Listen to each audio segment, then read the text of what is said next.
దేవుడు నా ప్రార్థన ఆలకించట్లేదు. నేను ప్రార్థన చేస్తున్నాను, కానీ దేవుడు నా ప్రార్థన ఆలకించట్లేదు. నేను ప్రభుకి మొరపెట్టాలని ఆశతో ఆయన వైపు తేరి చూస్తూ ఉన్నాను, కానీ తిరిగి నా ప్రార్థన నా ఎద్దుకే తిరిగి వస్తున్నట్లుగా అనిపిస్తుంది. ఎందుకని దేవుడు నా ప్రార్థన ఆలకించట్లేదు? ఎందుకని నా స్థితి మారట్లేదు? ఎందుకని నాకు దేవుడు ఆన్సర్ ఇవ్వట్లేదు అని బాధపడుతున్నటువంటి ఓ ప్రియ స్నేహమా, దేవుని యొక్క సన్నిధానంలో దేవుడు నీ వైపు చూడాలని ఆశపడుతున్నావా? అయితే దేవుని హృదయము నీ వైపు త్రిప్పబడాలి అంటే నీ ఒక పని చేయాలి.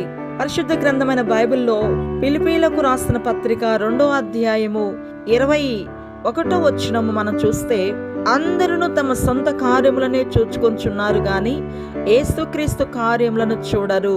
గమనిస్తున్నావా?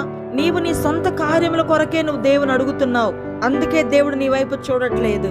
అదే దేవుని కొరకు నువ్వు అడుగు, దేవునికి ఇవ్వటము ప్రారంభించు, దేవుని కొరకు నీవు ప్రతిష్ఠించుకో, దేవుడు నీ వైపు నిత్యముగా చూస్తారు, నీ ప్రార్థన ఆలకిస్తారు. ఓకే, దేవుని వైపు తెరిచూడు. దేవుని పని నిమిత్తము దేవుని సంఘములో ఏది కొరతగా ఉన్నదో దాని విషయం నువ్వు ఆలోచన కలిగి ప్రార్థన చేయి. నిత్యముగా దేవుడు నీ అభిలాషను తీరుస్తాడు. Okay, God bless you all.